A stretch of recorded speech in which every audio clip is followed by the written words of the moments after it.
దేవునికి స్తోత్రం. హల్లెలూయా.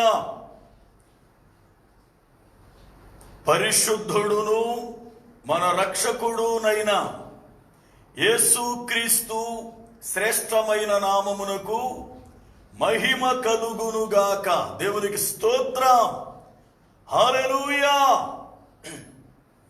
ప్రభువునందు ప్రియులారా, దేవుని మహాకృపలో ప్రతి రాత్రి దేవుని వాక్యాన్ని వినడానికి, లైవ్ ద్వారా దేవుని వాక్యాన్ని వీక్షిస్తున్న ప్రతి బిడ్డకు దైవజనునిగా ఎల్పిఎఫ్ మినిస్ట్రీస్ కువైట్ పక్షముగా నా హృదయపూర్వకమైన వందనాలు.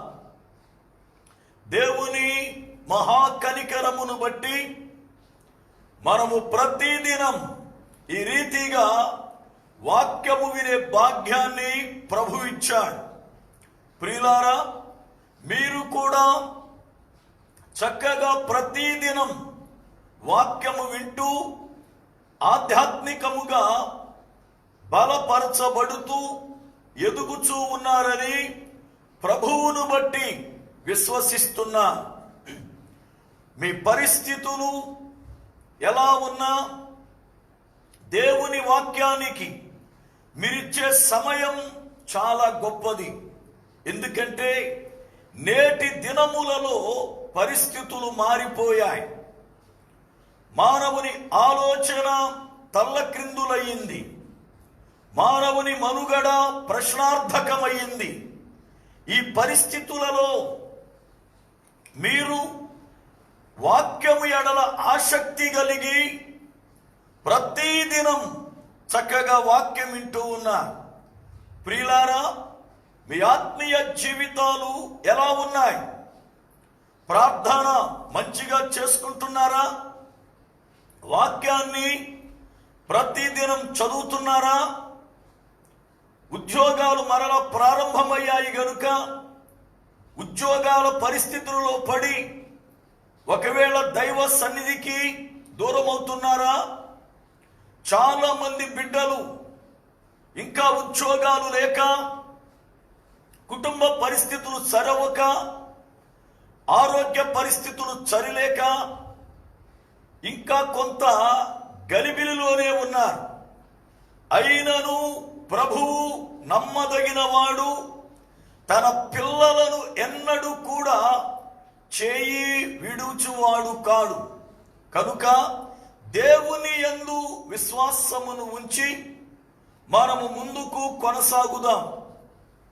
ఈ లోకపు అంత్య దినములలో అపాయకరమైన కాలములలో ఉన్నాం.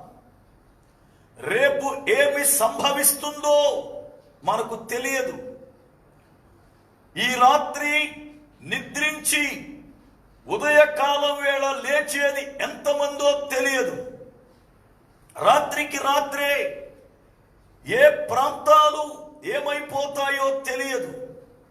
మనము నిన్నటి వారమే అని వాక్యం బోధిస్తుంది. ఈరోజు బ్రతికున్నాము అంటే దేవుని కృపయే.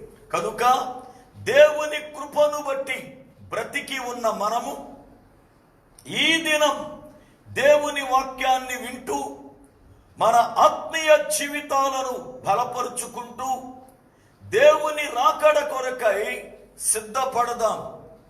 జాగ్రత్తగా వాక్యాన్ని వినడానికి సిద్ధపడదాం. ఎందుకంటే సమయం పరిగెడుతూ ఉంది. వర్తమానం తరగటం లేదు.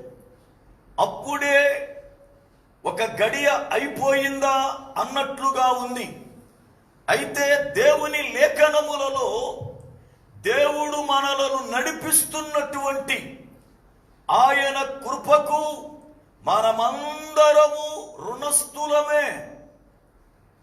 ఎవరికీ లేని భాగ్యాన్ని మీకు నాకు ప్రభువిచ్చి ఆయన సన్నిధి మనతో ఉంచి ఈ కడవరి దినములలో కలుషితమైన పరిస్థితులలో ఈ లోక మాలిన్యపు స్థితిలో దేవుడు నిన్ను పడనీయకుండా, నన్ను పడనీయకుండా కాచి కాపాడుతూ ఆత్మీయ వర్తమానాలను ప్రభువిస్తున్నాడు.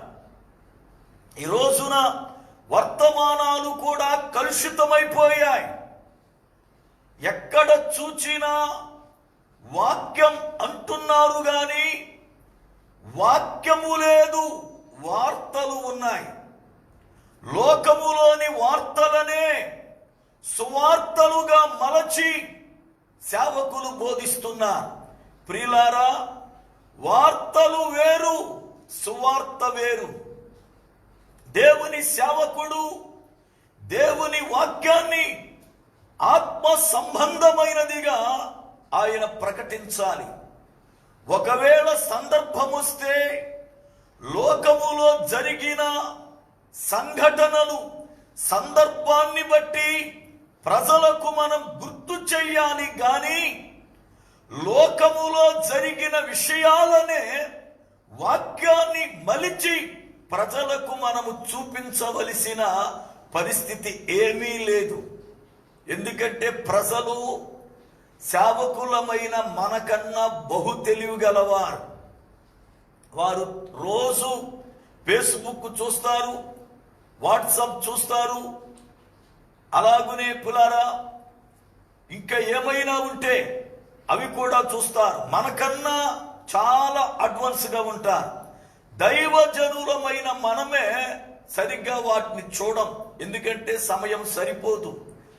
ప్రార్థన చేసుకోవడానికి, వాక్యం సిద్ధపడడానికి, ఎవరితోనైనా ఆత్మీయులతో పలకరించి మాట్లాడడానికి మనకే సమయం సరిపోదు. ఇంకా మనం లోక వార్తల్లో తలబెట్టి ఎక్కడ? కనుక జాగ్రత్తగా ఈ దినాలలో అపవాది ఆత్మ లేని సేవకులను వాడుకుంటున్నాడు. కనుక వినేవారు జాగ్రత్తగా వాక్యాన్ని వింటూ, ఇది నా ఆత్మకు సంబంధమైనది, నేను ఎలాగ బలపడాలో, ఎలా ఎదగాలో, వేటిని విడిచిపెట్టాలో, వేటిని సరి చేసుకోవాలో అని అనుకుంటూ సిద్ధపడవలసిన రోజులు. కనుక నేటి దినం దేవుని వాక్య ధ్యానములోనికి వెళదాం. బైబిల్ గ్రంథాన్ని, నోట్సుని, పెన్నుని సిద్ధం చేసుకున్నారా? చక్కగా ప్రతి ఒక్కటి వ్రాసుకుంటున్నారా? ఎందుకంటే రేపు మనకున్నటువంటి సాంపద్యం ఇదే. డిఎల్ మూడీ గారు గొప్ప దైవజనుడు, ప్రపంచములో గొప్ప దైవజనుడుగా వాడబడ్డాడు. ఆయన చనిపోయే ముందు ఆయన పిల్లలను పిలిచి వాళ్ళతో చెప్పిన మాట, నేను సంపాదించిన ఆస్తి ఇదే అని చెప్పి ఆయన తలగడ కింద ఉన్న బైబిల్ని తీసి వాళ్ళకి ఇచ్చాడు. ఆ బైబిల్ నలిగిపోయి కొన్ని పేపర్లు చిరిగిపోయి దాని నిండా ఏవేవో రాయబడి పునారా ఉన్నాయి. ఎందుకో తెలుసా? దైవజనుడు దాన్ని చదివి చదివి చదివి దేవుడు చెప్పిన తలంపులని దానిలో నోట్ చేసుకుని బైబిల్ అంతా కూడా నలిగిపోయింది. ఆయన అన్నాడు, ఇదే నా ఆస్తి అన్నాడు. పులారా, ఈ రోజున దేవుని పిల్లల ఆస్తి దేవుని వాక్యమే. సంపాదన కాదు సుమా. నీ సంపాదన నిన్ను మోసం చేస్తుంది. వాక్యం ఎన్నడూ మోసం చేయదు. వాక్యాన్ని నువ్వు కలిగి ఉంటే లోకములో నీకన్నా గొప్ప ధనవంతుడు, భాగ్యవంతుడు ఎవరు లేరు. కానీ నేడు అనేక మంది వాక్యాన్ని పక్కన పడేసి లోకాశల కొరకై పరిగెడుతూ దానిలో తలమునకలైపోతూ చాలా మంది ప్రాణాలు విడుస్తున్నారు. ప్రియులారా, ఈ రాత్రి దేవుని వాక్యాన్ని వినడానికి మనం సిద్ధపడదాం. మనము దేవుని ప్రజలు ఎవరో అన్న మాటలో రాత్రి ఒక్క విషయాన్ని ధ్యానం చేశాం. దేవుని ప్రజలు ఎవరో 7 విషయాలు మనం తెలుసుకోవాలి. ఒకటే పూర్తయింది. ఏమిటి అంటే, దేవుని ప్రజలైన వారు ఎంత గలిబిలిలో ఉన్నా, ఎంత అల్లర్లలో ఉన్నా, ఎలాంటి పరిస్థితులలో ఉన్నా దేవుడు మాట్లాడగా ఆయన స్వరాన్ని ఆలకిస్తారు, ఆయన స్వరాన్ని గుర్తుపడతారు అని నేర్చుకున్నాం. ఈ రాత్రి మరలా తిరిగి వాక్యాన్ని చదువుకుని ప్రార్థన చేసుకుని లేఖనాలను ధ్యానం చేద్దాం. పరిశుద్ధాత్మ తండ్రి మనలకు సహాయము చేసి మనలను నడిపించునుగాక. వాక్యం చదువుకుందాం. చూడండి, నిర్గమాకాండము 32వ అధ్యాయము 26వ వచనం. నిర్గమాకాండము 32వ అధ్యాయము 26వ వచనం. మోషే పాళెము యొక్క ద్వారమున నిలిచి యెహోవా పక్షమునున్న వారందరూ నా యొద్దకు రండి అనగా లేవీయులందరూ అతని యొద్దకు కూడి వచ్చిరి. ప్రియులారా, దేవుని యొక్క లేఖనములో వ్రాయబడిన మాటలను బట్టి మనము చిన్న ప్రార్థన చేసుకుందాం. సర్వకృపానిధివగు పరమ తండ్రి, మీ పాదములకై వందనాలు స్తోత్రాలు చెల్లిస్తూ ఉన్నాం. మీ అత్యంతమైన కృపను బట్టి ప్రభువా, ఈ రాత్రి కాల వేళ మీ దైవజనునిగా మీకును వింటున్న ప్రజలకును మధ్య నిలబడి ఉన్నాను. దైవజనునిగా నన్ను జ్ఞాపకం చేసుకోనండి, మీ యొక్క పాత్రగా వాడుకొనుమని ప్రార్థన చేస్తున్నా. అలాగే వాక్యము వింటున్న ప్రతి బిడ్డతో మీరు మాట్లాడండి, వారి ఆత్మీయ జీవితాలను బలపరచండి, వారిపై నీ రక్త ప్రోక్షణ ప్రోక్షించండి. వారి వాక్యం వింటూ ఉండగా ఏ బిడ్డలకు ఏది అవసరమైనదో ఎరిగిన దేవుడు గనుక ప్రతి ఈవిని వారికి అనుగ్రహించి నిరాకడ కొరకై సిద్ధపరచుమని యేసు క్రీస్తు ప్రభు వారి శక్తి కలిగిన నామమున ప్రార్థిస్తున్నాను పరమ తండ్రి, ఆమేన్. దేవునికి స్తోత్రం. హల్లెలూయా, హల్లెలూయా. దేవుని లేఖనములో మనము పిల్లారా చదువుకున్నటువంటి మాటలు. మోషే కొండపై నుండి దిగి వచ్చాడు. ఆ ప్రాంతములో భయంకరమైనటువంటి రీతిగా ప్రజలు జీవిస్తా ఉన్నారు. వారిని చూచి పాళెపు ద్వారము దగ్గర, అనగా పాళెము అనగా పేట అని అర్థం, ఆ యొక్క ఇశ్రాయేలీల పేట ముఖద్వారమున నిలబడి ఆయన కేక వేశాడు, దేవుని పక్షపు వారెవరో, యెహోవా పక్షపు వారెవరో నా యొద్దకు రండి అని కేక వేశాడు. వారందరూ కూడా మంచి సంభరములో ఉన్నారు. తినేవారు తింటూ ఉన్నారు, ఆటలాడేవారు ఆటలాడుతూ ఉన్నారు, త్రాగేవారు త్రాగుతూ ఉన్నారు. ఈ పరిస్థితులలో మోషే యొక్క మాటను ఎవరు ఆలకిస్తారు? మోషే మాటను ఎవరు పట్టించుకుంటారు? మోషే యొక్క స్వరాన్ని ఎవరు వింటారు?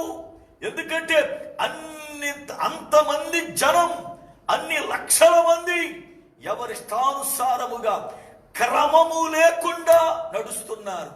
కానీ ఆశ్చర్యకరమైన సంగతి, అలాంటి స్థలములలో కూడా, అలాంటి పరిస్థితులలో కూడా మోషే కేక వేస్తే దేవుని ప్రజలుగా ఉన్నటువంటి వారు లేవీయులందరూ ఆ యొక్క సంబరాన్ని విడిచిపెట్టి, ఆ పండుగను విడిచిపెట్టి, ఆ అల్లరి మూకలలో నుండి, త్రాగుబోతులలో నుండి, తిండిబోతులలో నుండి, పోకిరి వేషాలు వేసేవారిలో నుండి వేరై వారు దైవజనుని యొద్దకు చేరుకున్నారు. ఈ రాత్రి దేవుని ప్రజలు ఎవరు అనగా ఆ యొక్క స్థలాన్ని విడిచి దేవుని యొద్దకు వచ్చేవారు దేవుని ప్రజలు. దేవుడు కేక వేస్తూ ఉన్నాడు, రండి నా యొద్దకు. నా ప్రజలు అనుకున్నవారు, నా జనం అని ఎవరు అనుకుంటున్నారో, నేను ఎవరికి దేవుడిగా ఉండాలని కోరుకుంటున్నారో రండి అనగానే పులారా పాపపు స్థలాన్ని విడిచి వాళ్ళు మోషే దగ్గరకు వచ్చారు. మనము కూడా దేవుని పిల్లలుగా ఉండాలి అని అంటే మనకుండవలసిన రెండవ లక్షణం పాపమును విడిచి దేవుని యొద్దకు రావాలి. పాపమును విడిచి దేవుని యొద్దకు రావాలి. చాలా మంది దేవుని యొద్దకు వస్తారు గాని పాపాన్ని విడిచిపెట్టరు. బైబిల్ గ్రంథాన్ని చూడండి. యోబు గ్రంథం 36వ అధ్యాయం 10వ వచనం. యోబు గ్రంథం 36వ అధ్యాయము 10వ వచనం. ఉపదేశము వినుటకై వారి చెవిని తెరవజేయును, పాపము విడిచి రండని ఆజ్ఞ ఇచ్చును. జాగ్రత్త గమనించాలి. ఉపదేశము వినుటకై వారి చెవిని దేవుడు తెరవజేస్తాడు, పాపము విడిచి రండని ఆజ్ఞ ఇస్తూ ఉన్నాడు. దేవుని యొద్దకు వచ్చేవారు పాపమును విడిచి పరిశుద్ధత పొందడానికి దేవుని యొద్దకు రావాలి. పరిశుద్ధులుగా ఉండడానికి వారు దేవుని యొద్దకు రావాలి.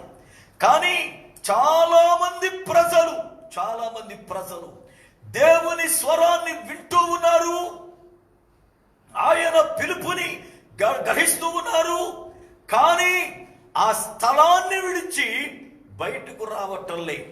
ఒక రోజున సొదొమ గొమొర్రా పట్టణాలలోనికి దేవుని పక్షముగా వెళ్ళిన ఇద్దరు దూతలు కూడా లోతుతో చెప్పారు, లోతు, ఇదిగో ఈ పట్టణాన్ని మేము కాల్చివేయడానికి వచ్చాం. దీనిని గూర్చిన మొర్ర మా యొద్దకు వచ్చింది. దీనిలో అన్యాయం జరుగుతుందని, అక్రమం జరుగుతుందని మేము విన్నాం. కనుక ఇదిగో ఈ పట్టణములో నీకంటూ ఎవరైనా బంధువులు గాని, స్నేహితులు గాని, కుటుంబీకులు ఎవరైనా ఉంటే వాళ్ళని తీసుకుని బయటికి వెళ్ళిపో. నీవు వెళ్ళే వరకు మా యొక్క కార్యక్రమాన్ని చేయలేము, నీవు వెళ్ళు అని చెబితే లోతుకి పెండ్లి కానటువంటి ఆడపిల్లలు ఇద్దరున్నారు. పెండ్లి కాని ఆడపిల్లలు ఇద్దరున్నారు. వాక్యాన్ని మన జాగ్రత్తగా గమనం చేస్తే పెండ్లైన ఆడపిల్ల కూడా ఉందేమో అనిపిస్తుంది. చూడండి వాక్యాన్ని ఒక్కసారి. ఆదికాండము 19వ అధ్యాయము, ఆదికాండము 19వ అధ్యాయము 12వ వచనం. అప్పుడు ఆ మనుష్యులు లోతుతో, ఇక్కడ నీకు మరి ఎవరున్నారు? నీ అల్లుని, నీ కుమారులను, నీ కుమార్తెలను, ఈ ఊరిలో నీకు కలిగిన వారందరినీ వెలుపలికి తీసుకొని రమ్ము. నీ అల్లుని, ఏకవచనం. లోతుకి ఇద్దరు ఆడపిల్లలు ఉన్నట్లు వాళ్ళకి తెలుసు. ఎందుకంటే వాళ్ళకి బదులుగా ఆ కూతుల్ని ఇస్తాను అన్నాడు లోతు ఆ ఊరి వారికి. కనుక ఇద్దరు ఆడపిల్లలు ఉన్నారు కనుక నీకు అల్లుళ్ళు అనాలి. పెళ్ళైపోతే అవ్వలేదు గనక వాళ్ళు అల్లుళ్ళు అనలే. నీ అల్లుని అంటే వివాహమైన కూతురు ఉండాలి, అలాగే కుమారులు ఉండాలి. ఎందుకంటే వాళ్ళు మాట్లాడుతున్న ఆధారాన్ని బట్టి నీ అల్లుని, నీ కుమారుని, నీ కుమార్తెలను తీసుకొని బయటికి వెళ్ళిపో అంటున్నా. అంటే లోతు ఇంటిలో పెళ్లి కాని ఇద్దరు ఆడపిల్లలు కాకుండా పెళ్ళై బయటికి వెళ్ళిపోయిన పిల్లలు కూడా ఉండి ఉండవచ్చు. అయితే దేవుని లేఖనాన్ని బట్టి ఆయన పిల్లలకు ఎవరినైతే పెళ్లి చేయాలి అనుకున్నాడో వాళ్ళు ఏర్పరచబడ్డారు. అనగానే అంటే ఈ సంభవం జరగక ముందే ఆ పిల్లలకు పెళ్లిళ్ళు నిశ్చయమైనవి. అందుకనే ఆ పిల్లల్ని చేసుకోబోయే అల్లుళ్ళు దగ్గరికి వెళ్ళి ఆయన ఏమన్నాడు చూడండి ఒక్కసారి. 14వ వచనం. లోతు బయటకు వెళ్ళి తన కుమార్తెలను పెండ్లాడనయ్యున్న తన అల్లుళ్లతో మాటలాడి, లెండి, ఈ చోటు విడిచిపెట్టి రండి. జాగ్రత్తగా గమనించవలసిన విషయం. లెండి, ఈ చోటు విడిచిపెట్టి రండి.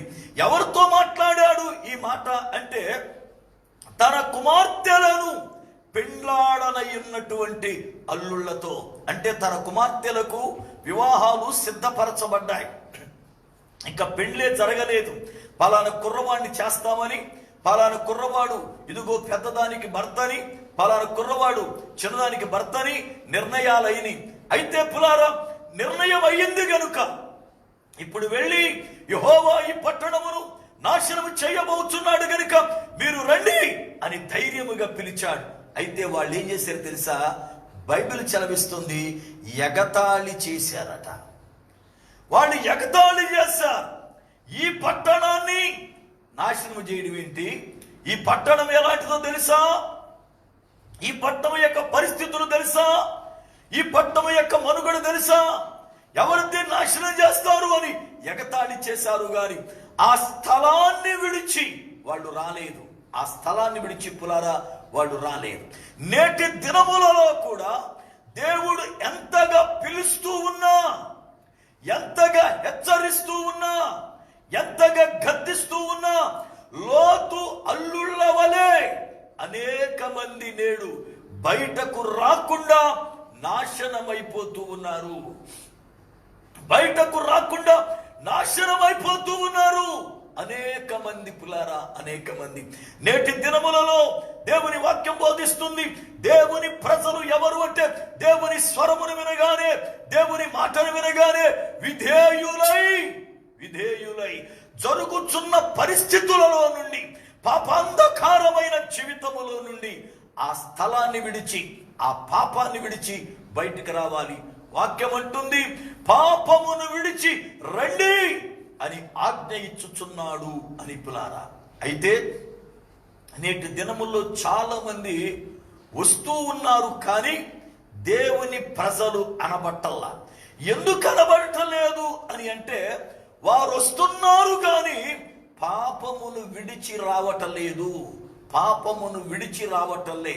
మీకు ఒక మాట చెబుతా, జాగ్రత్తగా గమనించాలి. నేను ఇద్దరిని ఉన్నాను. ఇప్పుడు అద్దరికి వెళ్ళాలి అంటే ఇద్దరిని విడిచిపెట్టాలి. ఇద్దరిని విడిచిపెట్టకుండా అద్దరికి వెళ్ళడం అసంభవమైన విషయం. చాలా మంది పాపములో ఉన్నారు. పరిశుద్ధతలోకి వెళ్ళాలి అంటే పాపాన్ని విడవాలి. వారు సాతాను కబంధ అస్తాలలో ఉన్నారు. దేవుని చేతిలోకి వెళ్ళాలి అంటే వాడి చేతిలో నుండి బయటకు రావాలి. కానీ చాలా మంది వస్తున్నాం అన్నట్లు ఉన్నారు, కానీ వారు పులారా పాపాన్ని విడవట్లే. మీకు ఒక సంభవాన్ని చెబుతాను, జరిగింది. పల్లెటూరు ప్రాంతాలు కొన్ని ఉంటాయి కదా, అక్కడ సంతలు జరుగుతూ ఉంటాయి. ఒకసారి ఒక గ్రామములో ఒక ముగ్గురు వ్యక్తులు గోదావరి అవతల ప్రాంతానికి వెళ్ళి సంతను చేసుకుని, అంటే వాళ్ళు అక్కడ సంతలో వ్యాపారం చేసి వాళ్ళ సరుకులన్నీ అమ్ముకుని రాత్రి 9-10 గంటలకు వారు ఊరు వచ్చేవారు. అయితే గోదావరి దాటడానికి ఒక పులారా పంటే అనగా ఒక పడవ లాంటిది ఉండేది. ఆ పరిస్థితులలో అది చిన్న పాయ. అక్కడ ఊరు వారందరూ కలిపి ఒక వ్యక్తిని పెట్టుకుని అతనికి సంవత్సరానికి ఎంత ఇస్తామని చెప్పి ఆ పంటిని ఊరి పక్షముగా నడిపించుకుంటామన్నారు. వీళ్ళ ముగ్గురు ఉదయం వెళ్ళారు అవతల ఊరికి, సంతలో వ్యాపారం చేశారు. ఆ రోజున వాళ్ళ వ్యాపారం చాలా పెందలకడైపోయింది.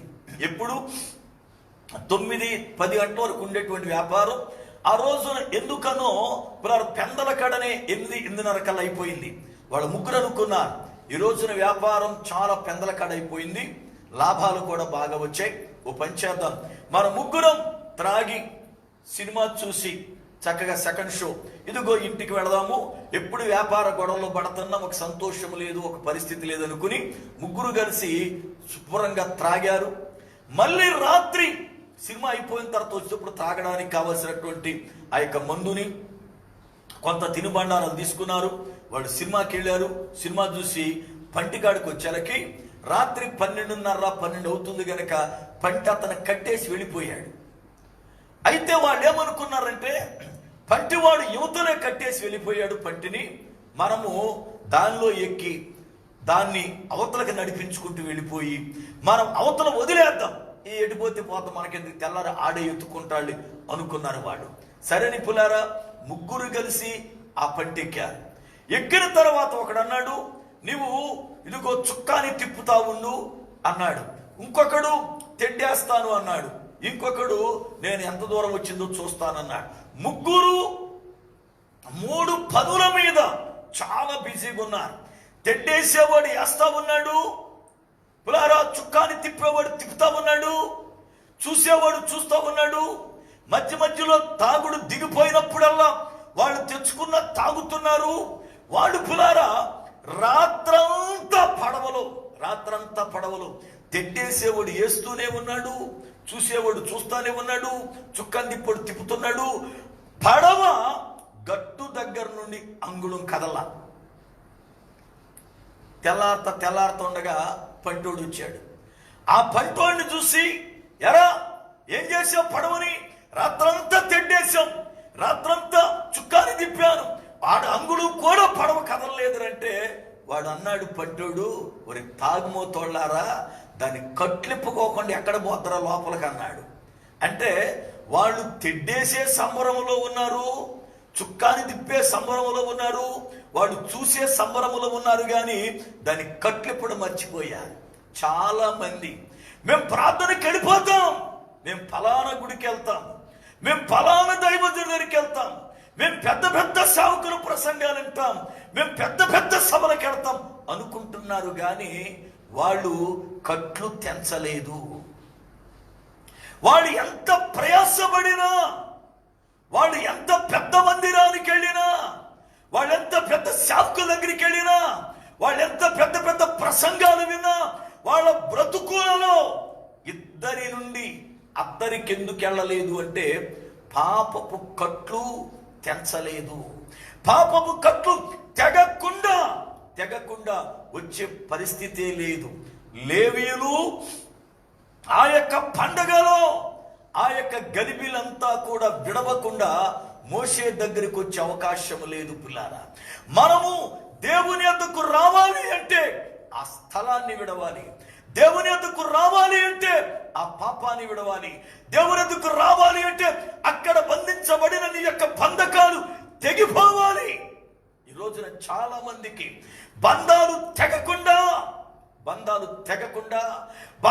తెంచకుండా మేము వచ్చేస్తున్నాం అంటున్నావు.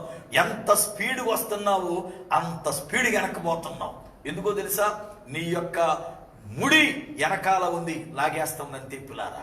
చాలా మంది జీవితాల్లో ఈ రోజున దేవుని ఎందుకు రావట్లేదు? బైబిల్ అంటుంది, మీరు అక్కడ ఉండవద్దు, రండి. చూడండి వాక్య గ్రంథాన్ని, ఆదికాండము 45వ వచనం అధ్యాయం, ఆదికాండము 45వ అధ్యాయము 9వ వచనములో యోసేపు తన తండ్రితోను తన అన్నయ్యలతోనూ మాట్లాడుతున్న మాట చదువుతున్నా. ఆదికాండం 45వ అధ్యాయము 9వ వచనం, మీరు త్వరగా నా తండ్రి వద్దకు వెళ్ళి అతనితో, నీ కుమారుడైన యోసేపు దేవుడు నన్ను ఐగుప్తు దేశమంతటికి ప్రభువుగా నియమించాను, నా యొద్దకు రమ్ము, అక్కడ ఉండవద్దు. పిల్లారా, జాగ్రత్త గమనించవలసిన విషయం, యోసేపు చెబుతున్న మాట, దేవుడు నన్ను ఐగుప్తు దేశమంతటికి ప్రభువుగా నియమించాను, అక్కడ ఉండవద్దు, నా యొద్దకు రమ్ము. ఎక్కడున్నారు వీళ్ళు అంటే కనాను దేశములో ఉన్నారు. కనాను దేశములో ఉన్న వారిని ఐగుప్తుకి ఎందుకు రమ్మంటున్నాడు అని అంటే, కనాను దేశములో అది పేరుకి పాలు తేనెలు ప్రవహించు దేశముగా పిలువబడింది, కానీ వీళ్ళు ఉన్న ఆ సమయంలో కరువు ఉంది. కనానులో కరువు ఉంది. చూడండి, ఆదికాండము 42వ అధ్యాయము 5వ వచనం. ఆదికాండము 42వ అధ్యాయము 5వ వచనం, కరువు కనాను దేశములో ఉండెను. పులార, పాలు తేనెలు ప్రవహించవలసిన దేశములో ఇప్పుడు ఏముంది అంటే కరువు. ఈ రోజున సంఘాలలో వాక్యం అనే కరువు ఉంది, సంఘాలలో ప్రార్థన అనే కరువు ఉంది. సంఘాలలో పరిశుద్ధాత్మదేవుడు అనే కరువు ఉంది. సంఘాలలో ఆత్మీయత కరువైపోయింది. అందుకనే సంఘాలు పులారా ఈ రోజున ఎందుకు పనికిరాని ఎడారుల్లా మారిపోయాయి. అయితే వాక్యం అంటుంది, నువ్వు ఉన్నటువంటి సంఘం అది ఒకప్పుడు పాలు తేనెలు ప్రవహించినదే. నువ్వున్న సంఘం ఒకప్పుడు గొప్పదే. నువ్వు ఉన్నప్పుడు పులార సంఘం బాగుండేది. నువ్వున్న సంఘం ఒకప్పుడు పెద్దదే. నువ్వున్నప్పుడు ఆ సంఘములో గొప్ప కార్యాలు చూసావు. కానీ ఈనాడు అక్కడ ఆత్మీయత కరువు, వాక్యము కరువు. అందుకని ఎక్కడ ఆహారము ఉందో, ఎక్కడ పులార దేవుని సన్నిధి దొరుకుతుందో, ఎక్కడ దేవుని కృప ఉందో అక్కడకు రావాలి. యోసేపు అంటాడు, నా యొద్దకు రండి, మీరు అక్కడ ఉండవద్దు. ఎందుకో తెలుసా? నేను మిమ్ములను పోషిస్తా. ఈ కరువు సమయంలో నేను మిమ్మల్ని పోషిస్తా. అక్కడ ఉంటే కరువుతో చనిపోతా. ఈ రోజున చాలా మందికి తెలుసు వారి సంఘాలలో వాక్యము లేదని, వాళ్ళ దైవజనుల్లో మొదటి వాక్యము పని చేయటం లేదని, వాళ్ళ సేవలో పులారా మొట్టమొదటిగున్న అనుభవాలు ఇప్పుడు లేవని తెలుసు.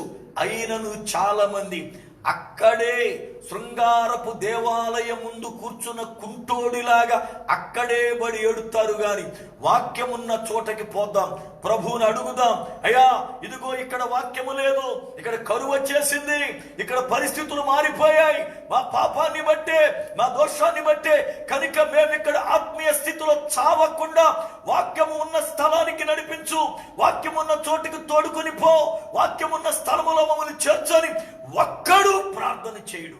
సొల్లు కవులు చెప్పుకుంటూ మా సంఘములో ఇటువరకు వాక్యం ఉండేదండి, ఇప్పుడు ఉండట్లేదని తెలుసుగా, మరి విడిచిపెట్టవే.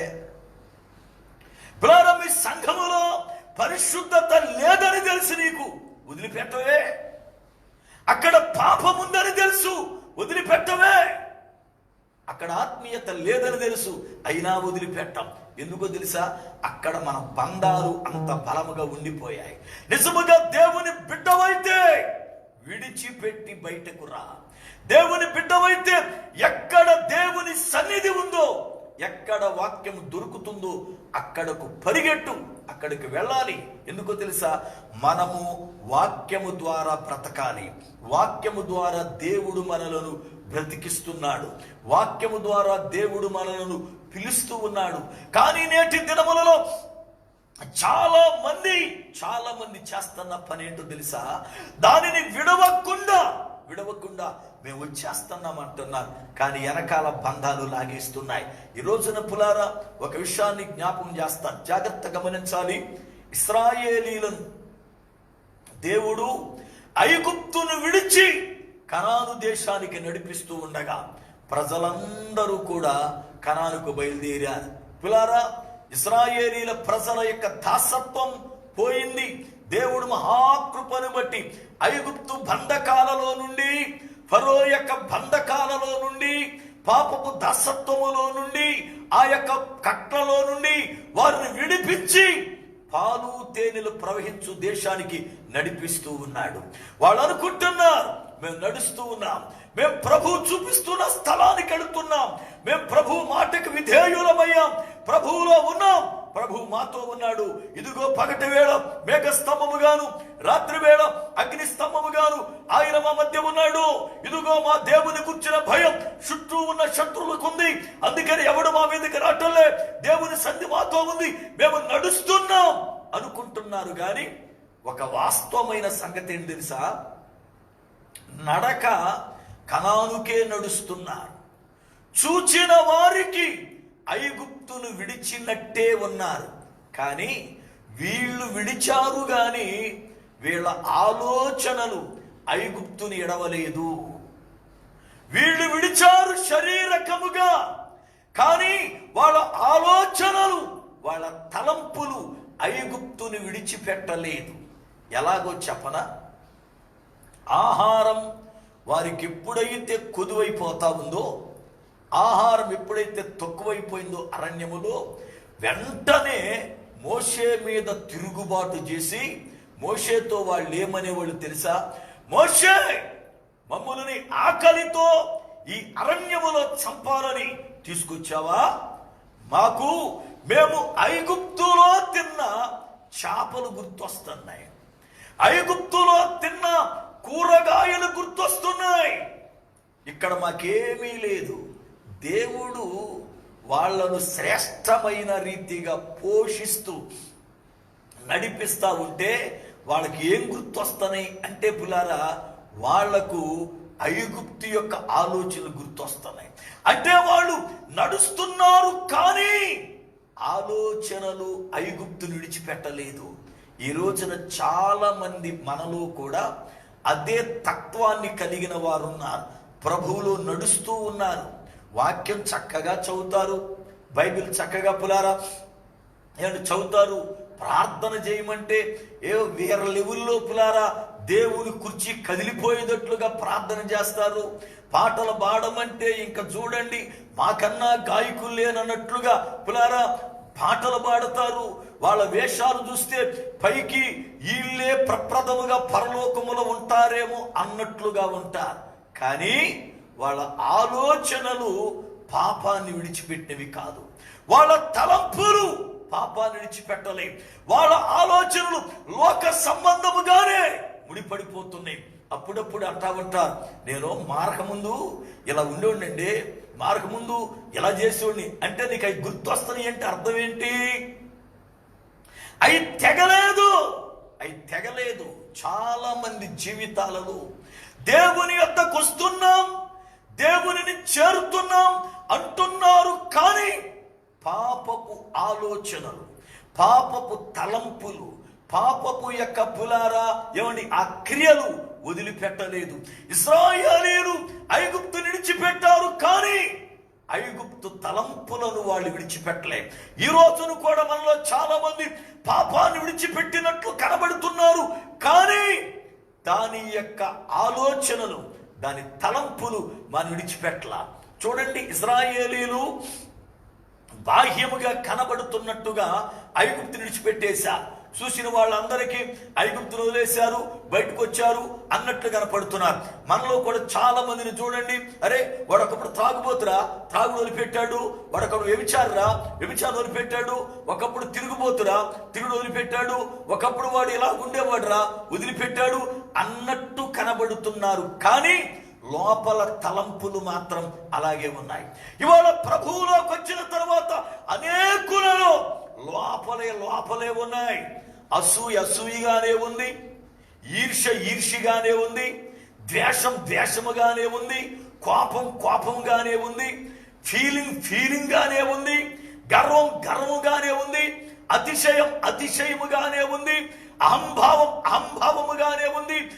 ఏది విడిచిపెట్టలేదు, పైకి కనబడే వాటిని మాత్రమే విడిచిపెట్టాం. అనగా ఐగుప్తీయులు బాహ్యమైన పాపాన్ని విడిచారు, కానీ అంతరంగ పాపాన్ని విడవలేదు. పాపములు రెండు విధములు, ఒకటి బాహ్యమైనవి, రెండవది అంతర్గతమైనవి. చాలా మంది జీవితాల్లో బాహ్యమైన విడుస్తున్నారు, పైకి కనబడడానికి ఎంత భక్తుల్లా కనపడతారో. బాహ్యమైన విడుస్తున్నారు, కానీ లోపలే మాత్రం అలాగే చక్కగా ఒత్తి పెట్టుకుని కూర్చున్నారు. దేవుడు సౌలుకి మరొక తరుణం ఇచ్చి, ఎందుకంటే ఒకసారి సౌలు పాడైపోయాడు, అయినా సమూయేలును బట్టి మళ్ళీ రెండోసారి అవకాశం ఇచ్చి, సరే అమోనీయుల రాజు అయినటువంటి ఆ అమాలేకీయులను సౌలు చంపేమని చెప్పు, పూర్తిగా వాళ్ళ నాశనం చెప్పు, ఏది కూడా మిగల్చొద్దు అని చెప్పాడు. సమూయేలు చెప్పాడు, అబ్బాయి నువ్వు అమాలేకీయుల మీదకి యుద్ధానికి వెళ్ళినప్పుడు ఏది కూడా మిగల్చొద్దు, మొత్తం కంప్లీట్గా సైన్యాన్ని కానీ, రాజులు కానీ, ప్రజలు కానీ, పశువులు కానీ మొత్తం దహించేయాలి, కాల్చేయాలి, తుత్తునీయులుగా చేయాలని చెప్పాడు. అయితే యుద్ధానికి వెళ్ళారు. యుద్ధానికి వెళ్ళిన తర్వాత అమాలేకీయుల రాజైన అగాగుని చంపలేదు, ప్రాణాలతోని పట్టుకుని పక్కన కూర్చోబెట్టుకున్నాడు. అంతేకాకుండా ఆ యొక్క దేశపు పశువులలో అమాలేకీయుల పశువులలో ఈ యొక్క సౌలు పులారా కంటికి కనబడినవి, ఇంపుగా ఉన్నవి, బాగా బలిసినవి తీసుకొచ్చి దొడ్లో కట్టేశారు. నీచమైనవి, బక్క చిక్కినవి, కంటికి ఇంపుగా లేనివి, చూస్తే అసహ్యపడేవి విడిచిపెట్టారు. ఈ బలిసినవి లోపల ఉన్నాయి కదా, బక్కయ్య అయితే పని ఏదో నీరసంగా మూలుగుతా ఒక మూలన పడి ఉండి మన బ్రతకనిచ్చాళ్లే, పోనీలే ఏదో అని చెప్పి ఇవి బలిసినవి కదా రంకెలేయడం మొదలెట్టి ఎప్పుడైతే రంకెలేస్తున్నాయో ఈ రంకెలు దేవునికి వినపడిని. సమూయేలుని పిలిచి, సమూయేలు చూడు, సౌలు ఏం చేశాడు, నేనేం చెప్పాను, నీ మాట విని ఇదిగో ఒప్పుకున్నారు చూడు అంటే సమూయేలు వచ్చాడు సౌలు దగ్గరికి. వచ్చిన తరువాత సౌలు పులారా ఎదురు వెళ్ళాడు. మాట్లాడుకుంటూ వచ్చినప్పుడు సమూయేలు అడిగాడు, అంతా కరెక్ట్గా చేసావా? అంతా కరెక్ట్గా చేశానండి, మీరు చెప్పినట్లుగానే అన్నీ కూడా ఇదిగో కాల్చివేసా, తుత్తునీలుగా చేశాను చెప్పాడు. అయితే సమూయేలు అన్నాడు, మరి ఆ దొడ్లో వినపడుతున్న రంకెలేంటి అంటే అతడు అంటాడు, సౌలు దేవునికి బలి అర్పణిద్దాము అని చెప్పి, అంటే బలికి పనికొస్తాయి అని చెప్పి బలిసిన వాటిని, కొవ్వున వాటిని మన వాళ్ళు దాచారు అని చెప్పాడు. అప్పుడు సమూయేలు అన్నాడు, దేవుడు నిన్ను బలిమ్మన్నాడా, లేక దేవుడు బలి కొరకు వాటిని కోరుకున్నాడా? మరి దేవుడు ఇవ్వమనుకోకుండా, దేవుడు కోరుకోకుండా నీవెందుకు వాటిని ఇచ్చేస్తున్నావు అంటూ ఒక మాట అన్నాడు. బలి అర్పించుట కంటే దేవుని మాట వినుట శ్రేష్టం. జాగ్రత్త గమనించాలి. ఇదొకప్పుడు పనికొస్తాయి, దేవునికి పనికొస్తాయి అని సౌలు దాశాడు. దేవునికి పనికొచ్చే వాటిని దేవుడు భద్రం చేసుకుంటాడు, మనమేమి దాయక్కర్లేదు. జాగ్రత్త గమనించాలి. కంటికి పనికి రాని దానిని చంపాడు గాని ఇంపైన దాన్ని చంపలేదు. ఇవాళ మనలో కూడా చాలా మంది కంటికి పనికి రాని దానిని చంపుతున్నారు, కానీ కంటికి ఇంపైన దానిని లోపలే దాచుకుంటున్నాం. కంటికి ఇంపైన దానిని. ఆకాను యుద్ధానికి వెళ్లే ముందే హెచ్చరించబడ్డాడు. ఆకాను, ఇదిగో మీరు హాయిపురం మీదకి వెళ్తున్నారు, అక్కడ నుండి ఏది పట్టుకు రాకూడదు, జాగ్రత్త సుమ అని యెహోషువ చేత సైన్యమంతా కూడా హెచ్చరించబడింది. అయితే ఆకాను అక్కడికి వెళ్ళిన తరువాత ఆకాను ప్రియులారా షేనారు వస్త్రాన్ని చూచి ఆశించి దాన్ని తెచ్చి గుడారములు గొయ్యదీసి దానిలో పాతి పెట్టాడు. ఏం ఆకానా, నువ్వు యుద్ధవీరుడు కదా, నువ్వు సమస్తమును కూడా చంపేయాలి కదా, కాల్చేయాలి కదా, మరి వస్త్రం ఏమిటంటే కన్ను ఆశించింది. ఇవాళ కంటికి ఇంపుగా కనబడిన దానిని మనం చంపకోకుండా, విడిచిపెట్టకుండా, కంటికి అసహ్యముగా ఉన్న దాన్ని మాత్రమే విడిచిపెడుతున్నాం. ప్రియులారా, దేవుని యొద్దకు రావాలి అనంటే పాపమును విడవాలి. దేవుడు నిన్ను ప్రేమతో పిలుస్తా ఉన్నాడు. ఎందుకు పిలుస్తున్నాడో 1-2 విషయాలు నేను జ్ఞాపకం చేస్తాను. ఎందుకు ప్రభు మనలను పిలుస్తూ ఉన్నాడు, దానికి కారణం ఏంటి అంటే, నెంబర్ 1, మనము పవిత్రులుగా ఉండడానికి పిలుస్తున్నాడు. చూడండి వాక్యాన్ని. తెసలోనికయ్యులకు రాసిన మొదటి పత్రిక 4వ అధ్యాయము. తెసలోనికయ్యులకు రాసిన మొదటి పత్రిక 4వ అధ్యాయము 7వ వచనం. పరిశుద్ధులగుటకే దేవుడు మనలను పిలిచెను గాని అపవిత్రులుగా ఉండుటకు పిలువలేదు. బాగా గమనించాలి. యేసు ప్రభువారు నిన్నెందుకు పిలిచాడు? ఆ గలిబిలిలో ఉండగా, ఆ పాపములో ఉండగా, ఆ త్రాగుబోతుల మధ్యలో ఉండగా, ఆ యొక్క తిండిబోతుల మధ్యన ఉండగా, ఆ అల్లరి చేష్టల వాళ్ళ మధ్యన ఉండగా, ఆ వ్యభిచారుల మధ్యన ఉండగా, ఆ పాప భూయిష్ఠితమైన కార్యములలో నీ ఉండగా నిన్నెందుకు పిలిచాడు తెలుసా? ప్రభువు నిన్ను పవిత్రుడుగా చేయాలని. కారణం ఏంటంటే ఆయన పరిశుద్ధుడు. ఆయన పరిశుద్ధుడు గనుక ఆయన ప్రజలు పరిశుద్ధులుగా ఉండాలి అని పిలుస్తున్నాడు. ఈ రోజున మేము క్రైస్తవులమండి, మేము దేవుని పిల్లలమండి అంటున్నారు. దేవుని పిల్లలని చెప్పుకునే వారులారా, మేము క్రైస్తవులం అని చెప్పుకుంటున్న వారులారా, యేసు ప్రభు పరిశుద్ధుడు, మీరు పరిశుద్ధులేనా? మీరు పరిశుద్ధులైతే ఆయన పిల్లలు.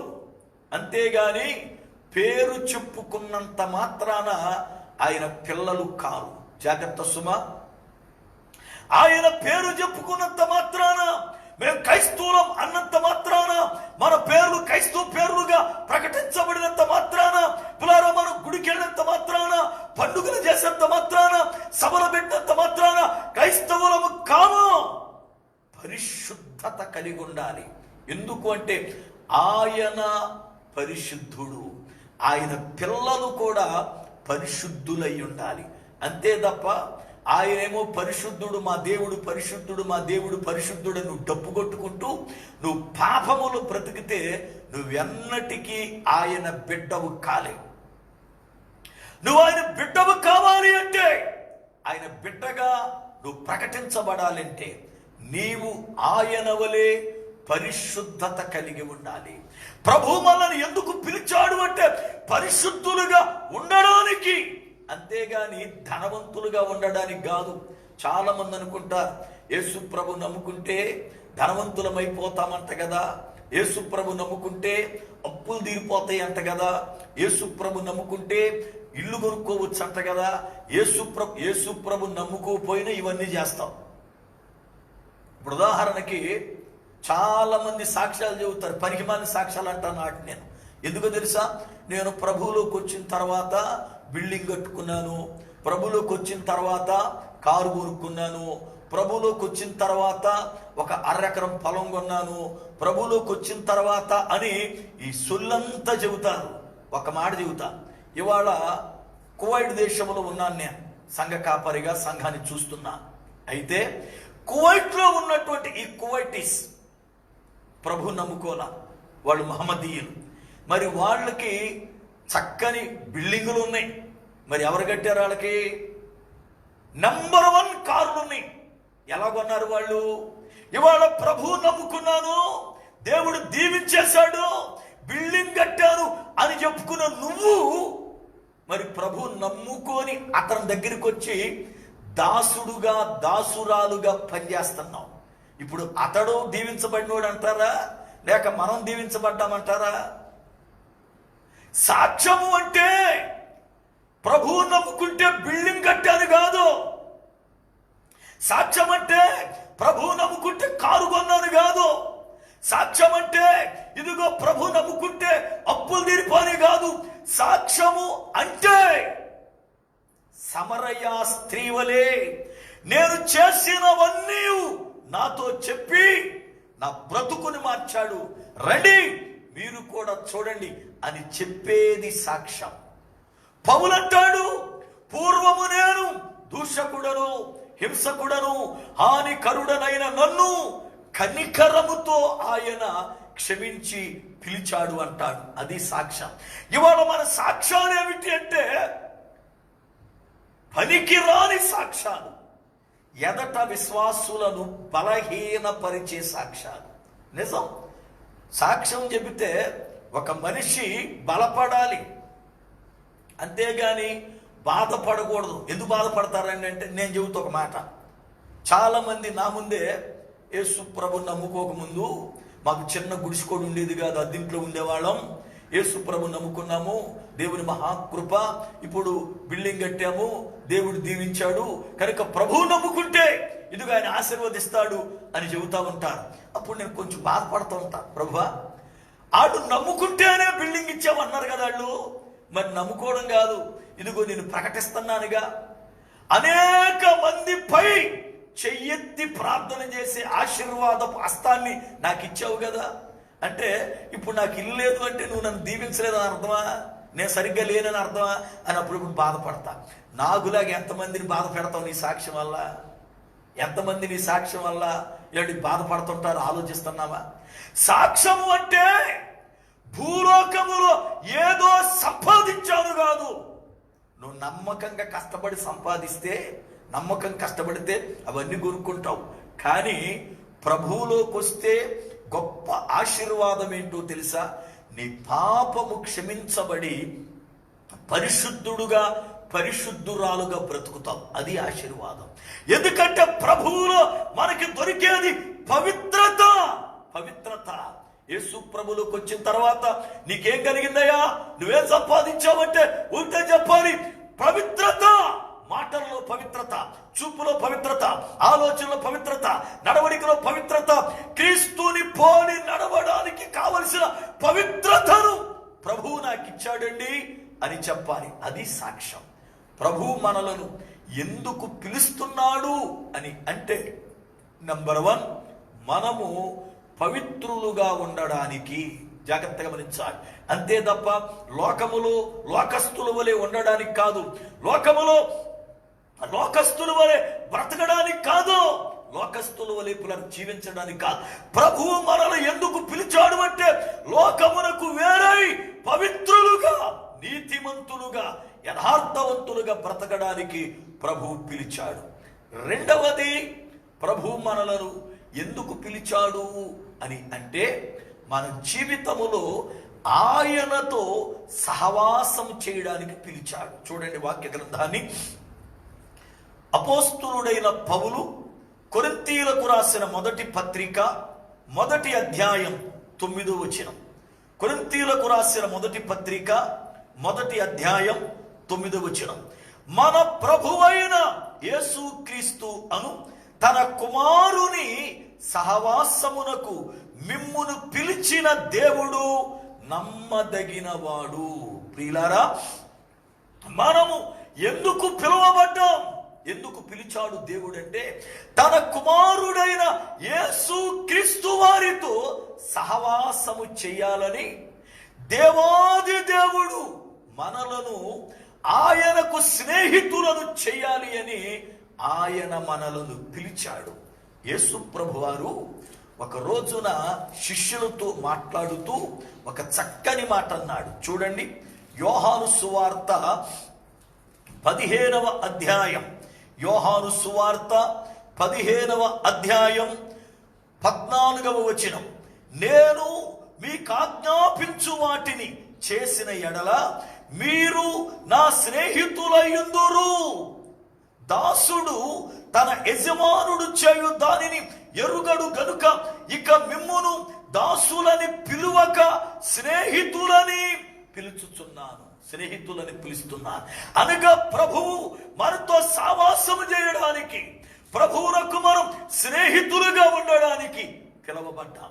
ఈ రోజున ప్రభువుతో సహవాసం ఉందా? ప్రభువుని పులారా మనము ఏమండి సహవాసవాసిగా మనం చూస్తున్నామా? ఆయనతో మన సహవాసం ఎలా ఉంది? ఆయనతో మనం ఎలా గడుపుతున్నాం? అబ్రహామును కూర్చున్నాడు, అబ్రహాము నా స్నేహితుడు. అబ్రహాము నా స్నేహితుడు. ఒక పర్యాయం నాకిద్దరు స్నేహితులు ఉండేవారు. ఇప్పుడు వాళ్ళ కమ్యూనికేషన్ గ్యాప్ వల్ల వాళ్ళు నాకు దూరం అయ్యారు. అయితే నా కొరకు వాళ్ళు ప్రార్థన చేస్తా ఉన్నప్పుడు, నేను వాళ్ళ కొరకు ప్రార్థన చేస్తున్నప్పుడు కొన్ని విషయాలు ప్రభు మాతో మాట్లాడుతూ వచ్చేవారు.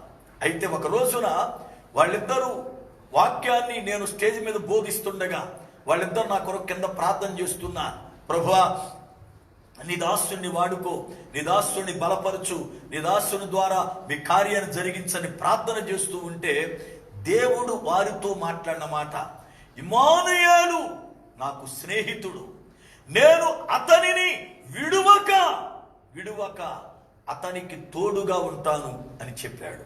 ఎప్పుడైతే ఆ మాట వాళ్ళు విన్నారో పులారా, నాతో చెప్పాను, అయ్యా దేవుని తోడు మీకెప్పుడు ఉంటది అంటే నేను నవ్వాను. ఎందుకు నవ్వుతున్నావు నీవు అంటే, ప్రభువు నన్ను సేవకు పిలిచినప్పుడే ఆ మాట నాతో చెప్పాడు. చూడండి, సేవా పిలుపు నాది, వాక్యం ద్వారా దేవుడు నన్ను పిలిచినటువంటి పిలుపు. యెషయా గ్రంథం 41వ అధ్యాయం 9-10 వచనములు. ఇది నా సేవా పిలుపు. 1992వ సంవత్సరములో ప్రభువు ఈ వాక్యాన్ని చూపించి ఇది చదువు అని చెప్పి నాతో మాట్లాడాడు. ఈ వాక్యం భూదిగంతముల నుండి నేను పట్టుకొని దాని కొనల నుండి పిలుచుకొనినవాడా, నీవు నా దాసుడవనియు నేను ఉపేక్షింపక ఏర్పరచుకొంటుననియు నేను నీతో చెప్పి ఉన్నాను. నీకు తోడై ఉన్నాను. భయపడకము, నేను నీ దేవుడనై ఉన్నాను. దిగులు పడకము, నేను నిన్ను బలపడుతును. నీకు సహాయం చేయవాడను నేనే. నీతి అను నా దక్షిణ హస్తముతో నిన్ను ఆదుకొందును. ఇది నా సేవా పిలిపిది, నా వాగ్దానం ఇది. అందుకని దేవుడు నన్ను విడువడని, నాకు తోడై స్నేహితునిగా నన్ను నడిపిస్తాడని, నేను ఆయనకి దాసుడనే, కానీ ఆయన యజమానుడు వలె కాక స్నేహితుడు వలె నాకు తోడై నన్ను బలపరుస్తూ నడిపిస్తానని నన్ను పిలిచిన నాడే నాకు మాటిచ్చాడు. ఈ రోజుకి నన్ను విడువలేదు. ఈ రోజుకి నేను ఎన్నో విషయాల్లో బలహీనుడునైనా ఆయన నన్ను ఎన్నడూ కూడా త్రోసివేయలేదు. ఎందుకో తెలుసా? సహవాసమునకు పిలిచిన వాడు నమ్మదగిన దేవుడు. ఈ రాత్రి ప్రియ సోదరుడా, ప్రభువు నిన్ను పిలువగా ఆ పిలుపుని విన్న నీవు వెంటనే ఆ పాపపు స్థలాన్ని విడిచి రా ప్రభు దగ్గరికి. ఇశ్రాయేలీయుల ఆ పండుగలో, ఆ ఆర్భాటాలలో వాళ్ళు ఎప్పుడైతే మోషే పిలుపు విన్నారు, వెంటనే వాయిదాలు వెయ్యకుండా వెంటనే ఆ స్థలాన్ని విడిచి, ఆ యొక్క గలిబిలిని విడిచి, ఆ అల్లరితనాన్ని విడిచి దైవజనుని యొద్దకు వచ్చేశారు. ఈ రాత్రి దేవుడు నిన్ను పిలుస్తూ ఉంటే, నువ్వే పాపములోనైనా ఉండు, నువ్వే స్థితిలోనైనా ఇప్పటి వరకు బ్రతుకు, కానీ దాన్ని విడిచి ఇమ్మీడియట్లుగా దేవుని ఎందుకు రాగలవా? పులారా పాపాన్ని విడిచి ఎవడి దాని నుండి విముక్తి పొంది దేవుని యొద్దకు రాగలవా? ఎందుకయ్యా నన్ను పిలుస్తున్నాడు? లోకములో నేనుంటే అంటే ఒకటి పవిత్రుడుగా బ్రతకడానికి పిలుస్తున్నాడు. రెండవది ఆయనతో నువ్వు సహవాసము చేయాలని నిన్ను పిలుస్తున్నాడు. ఆయనతో సహవాసము చేస్తే ఎంత మధురముగా ఉంటుందో, ఆయనతో సహవాసము చేస్తే ఎంత ఆనందమో, ఆయనతో సహవాసము చేస్తే మన జీవితాలు ఎలాగా మార్చబడతాయో పులారా వర్ణింప శక్యము కాదు. ఎందుకంటే జ్ఞానుల సహవాసము చేయువాడు జ్ఞానాభివృద్ధి నొందుతాడని వాక్యం బోధిస్తుంది. ప్రభుతో సహవాసం చేస్తే గొప్ప దీవెనలు పులారా మనం పొందుకుంటాం. ఆ రీతిగా మనం పొందుకొనుట కొరకై పాపమును విడిచి దేవుని యొద్దకు రావాలి. ఎవరు అలా వస్తారో వాళ్ళు దేవుని ప్రజలు. దేవుని ప్రజలంటే గుడికెళ్ళేవాళ్ళు కాదు, పాపమును విడిచి క్రీస్తు వైపుకు వచ్చేవారు. ఈ రాత్రి నువ్వు పాపాన్ని విడిచిన వ్యక్తివేనా, లేక మందిరానికి పోతూ ఇంకా పాపపు బ్రతుకులో బ్రతుకుతున్నావేమో ఆలోచించి చూడు. పరీక్షించుకుందాం, మనమే పరీక్షించుకుందాం. ఇశ్రాయేలు వలె ఐగుప్తుని విడిచిపెట్టారు గాని ఆలోచన విడవలేదేమో. సౌలు వలె పక్క వాటిని చంపాము గాని బలమైన వాటిని మనసులో చంపలేదేమో. కనుక ఈ రాత్రి సంపూర్ణముగా దేవుని వైపు తిరిగి మన పాపపు స్థితి నుండి పులారా మనం దేవునిలోకి సాగుదాం. అట్టి కృప పరిశుద్ధాత్మ దేవుడు మనకు అనుగ్రహించునుగాక. ప్రార్థన చేసుకుందాం. సర్వకృపానిధికు పరమ తండ్రి, నీ పాదములకై వందనాలు, స్తోత్రాలు ప్రభువా. మీ అత్యంతమైన కృపను బట్టి, కనికిరాన్ని బట్టి నాయనా నన్ను జ్ఞాపకం చేసుకుంటూ విదాసునిగా వాడుకుంటున్నారు, మీకు స్తోత్రాలు. అంతేకాదు ప్రభువా, ఈ వాక్యం వింటున్న ప్రతి బిడ్డను మీరు దర్శించండి. వాక్యం వింటున్న ప్రతి బిడ్డ జీవితంలో ఉన్నటువంటి ప్రతి బలహీనతను దూరపరచండి. ఇంకా ఏవే వారిలో తొలగించుకోవాలో, వేటిని వారు విడిచిపెట్టాలో, వేటిని వారు చంపాలో ఆయన వారు గ్రహించి వాటిని చంపి మీ వైపు సంపూర్ణముగా తిరగడానికి సాయం చేయండి. విరాకడ దినాల్లో ఉన్నాం ప్రభువా, ఘోరమైన పరిస్థితులు మా కళ్ళ ముందు కనబడుతున్నాయి. కనుక కడవరి దినాల్లో నీ వాక్యము చేత ప్రతి దినం మమ్మల్ని ఆదరిస్తూ, బలపరుస్తూ, ఉదక స్నానం చేయిస్తూ నడిపిస్తున్న నీ అపారమైన కృప కొరకై స్తోత్రాలు చెల్లిస్తున్నా. అలాగే నీ బిడ్డలను ఒక్కసారి మీరు జ్ఞాపకం చేసుకోనండి. ఎన్నడూ కూడా విడిచిపెట్టని దేవుడు గనుక నాయన నీ ప్రజలు ఎవరో వారందరినీ కూడా కనికరం పడండి. వారికున్న ప్రతి అక్కరను తీర్చండి. అనేక ఇబ్బందులతో ప్రజలు ఉన్నారు, అనేక ఇక్కట్లతో ప్రజలు ఉన్నారు, అనేక నాయన తండ్రి విపత్కర పరిస్థితుల్లో ప్రజలు చిక్కుబడ్డారు. కనుక దయచేసి నీ కృపాక్షేమములు ప్రభువా బిడ్డకు దయచేయండి. మీ సన్నిధిలో బిడ్డలను ఆయన బలపరచండి. ప్రతి వాని అక్కర మీ నామమును తీర్చండి.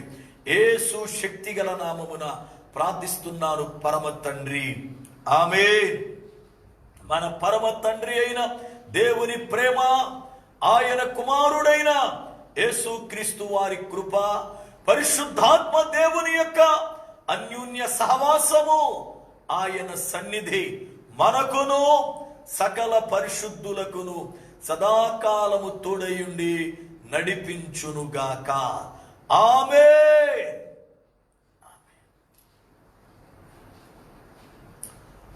ప్రభువునందు ప్రియులారా, దేవుని మహా ఉచితమైన కృపను బట్టి ప్రభువు ఈ రాత్రి మనతో మాట్లాడి మనలను బలపరిచారు. దేవుని వాక్యాన్ని వింటున్న మనం ఏ విషయాలలో మనము సంధించబడాలో, ఏ విషయాలను బట్టి మనము బలపడాలో అవి గ్రహించి వాటిని సరి చేసుకుంటూ దేవుని రాకడకు సిద్ధపడాలి. మీరు ప్రార్థించండి. పరిస్థితులు భయంకరంగా ఉన్నాయి కనుక లోక పరిస్థితులను బట్టి దేవుని సన్నిధిలో మనం ఎలా ఎదగాలో ప్రభువు నేర్పేదట్లుగా, అలాగే లోక సమస్యలలో ప్రజలు కొట్టుమిట్లాడుతూ ఉండగా వారి యొక్క సమస్యల కొరకు, వారి రక్షణ కొరకు ప్రత్యేకించి మనం ప్రార్థించవలసిన వారమై ఉన్నాం. కనుక విషయాలు జ్ఞాపకం చేసుకోనండి. అలాగనే మీరు వాక్యం వింటూ అనేక మందికి వాక్యాన్ని షేర్ చేస్తున్నారు. అనేక మంది మీ ద్వారా ప్రభు వాక్యాన్ని వింటూ ఉన్నారు. కనుక ప్రభు రాబో దినాలలో మీకు ఆ ఫలమును దయచేయునుగాక. తిరిగి రేపు రాత్రి 8 గంటలకు మరలా దేవుని యొక్క సన్నిధానములో మనం కలుసుకుందాం. అప్పటి వరకు దేవుని కృప మనకు తోడయ్యుండి కాచి కాపాడి సంరక్షించునుగాక. ఆమేన్. అందరికి వందనాలు.